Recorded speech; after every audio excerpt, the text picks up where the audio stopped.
Assalamualaikum warahmatullahi wabarakatuh. Perkenalkan, saya Fitria Gayatri, mahasiswi SPS Pendas UHAMKA. Pada kesempatan kali ini, saya akan membahas mengenai pendidikan agama Islam di sekolah yang belum maksimal.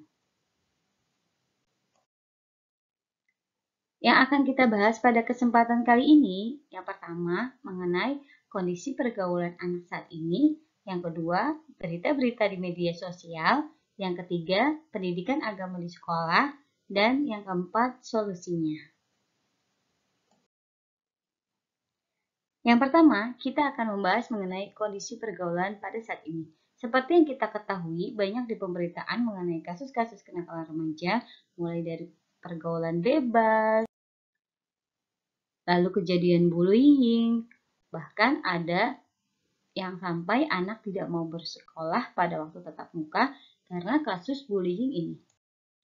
Selain itu juga ada kasus narkoba. Banyak kita mendengar kasus-kasus penyalahgunaan narkoba pada remaja.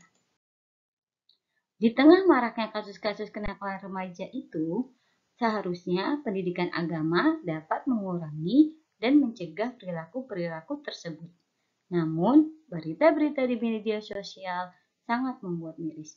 Apa saja itu?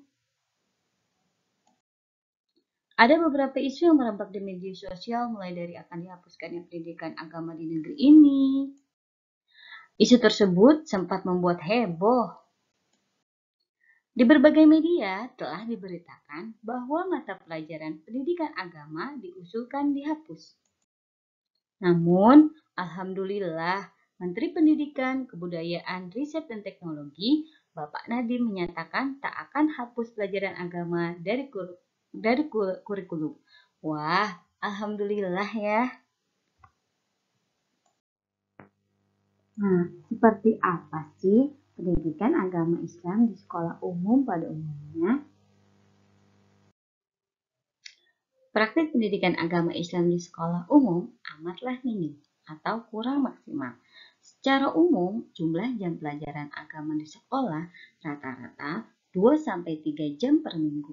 Dengan alokasi seperti itu, jelas tidak mungkin untuk membekali peserta didik dengan pengetahuan, sikap, dan keterampilan agama yang memadai.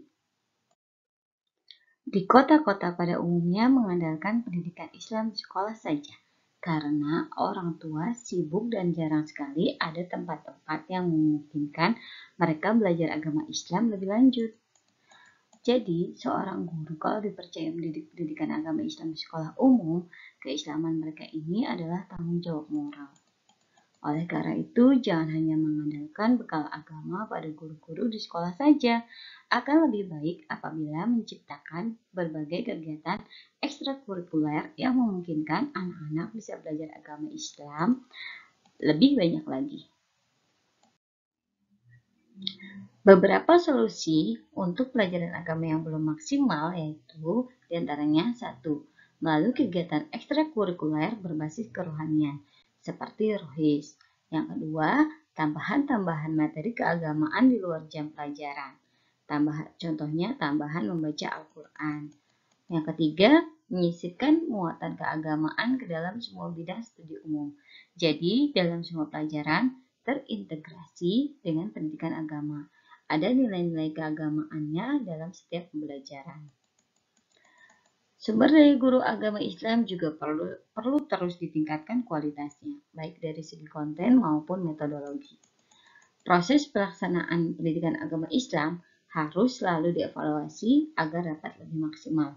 Evaluasinya tidak cukup hanya menilai aspek kognitif siswa, tetapi juga harus melihat aspek afektif dan psikomotoriknya.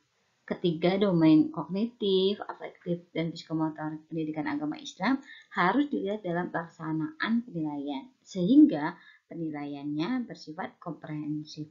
Misalnya melakukan pembiasaan-pembiasaan di sekolah, seperti sholat zuhur berjamaah, tadarus bersama, dan lain-lain. Beberapa langkah untuk orang tua di rumah, mungkin orang tua bisa melakukan beberapa cara di bawah ini, yaitu pertama, berikan teladan yang baik dari orang tua, sebab orang tua akan menjadi contoh utama yang anak-anak temui setiap hari. Setelah itu barulah dia melihat guru dan teman-teman sepermainan yang akan menjadi contoh lainnya. Yang kedua, mengajak anak mumayyiz beraktivitas bersama orang tuanya. Mumayyiz menurut Imam Syafi'i adalah seorang anak yang usianya telah mencapai 7 tahun dan bisa membedakan baik buruk dalam dirinya. Pada masa ini, seorang anak sudah bukan lagi anak kecil. Artinya, mengajaknya beraktivitas bersama orang tua akan membantu memenuhi kebutuhannya, sesuai yang diketahuinya.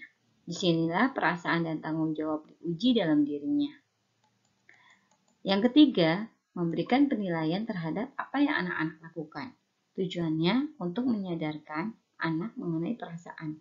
Misalnya, jika dia bertengkar dengan saudaranya, orang tua wajib memberitahu bahwa hal tersebut merupakan tindakan yang keliru. Keempat, tanamkan nilai-nilai kebaikan di tengah keluarga, seperti yang kita pahami.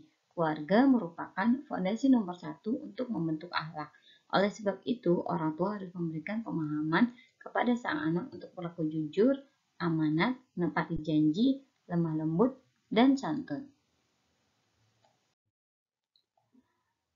Dan hendaklah takut kepada Allah orang-orang yang seandainya meninggalkan di belakang mereka anak-anak yang lemah, yang mereka khawatirkan terhadap kesejahteraan mereka. Oleh sebab itu, hendaklah mereka bertakwa kepada Allah dan hendaklah mereka mengucapkan perkataan yang benar. Al-Quran Surat An-Nisa ayat ke-9. Wahai orang tua, hendaklah kalian merasa khawatir meninggalkan keturunan yang lemah. Lemah sumber daya manusianya, lemah agamanya, dan juga lemah akhlaknya. Seperti yang dikatakan oleh Ustadz Taufikur Rahman dalam acara membahas kitab Mukhtarul Hadis An-Nabawiyah. Terima kasih atas perhatiannya. Kurang lebihnya saya mohon maaf. Jadi walaupun pelajaran agama di sekolah belum maksimal, kita bisa mengatasinya dengan kegiatan lain yang melengkapi. Sehingga anak-anak kita dapat menjadi anak yang soleh dan soleha. Amin. Wassalamualaikum warahmatullahi wabarakatuh.